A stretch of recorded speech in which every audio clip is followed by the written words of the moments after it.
Interesting things about the work that I and my colleagues over the years have done in formative assessment is that in different countries people make different assumptions about who formative assessment is for.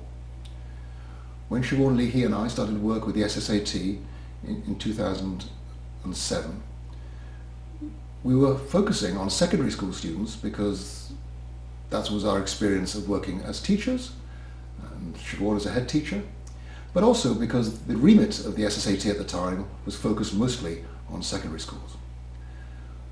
What is interesting is that most of my work in Scotland has focused on primary schools, and indeed that's also been the focus of much of the work in Australia.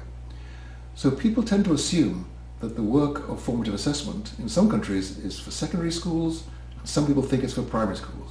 The important point is that we now reckon that it's the most powerful focus for teacher professional development everywhere. Because as long as teachers are focusing on what am I putting into the process and what my students are getting out of it, and looking at the relationship between those two things, what did I just do as a teacher, what did my students learn, then every teacher will be able to advance their practice. So whether you're an early years teacher, preschool, primary school, secondary school, or even in higher education, the research evidence is now pretty clear.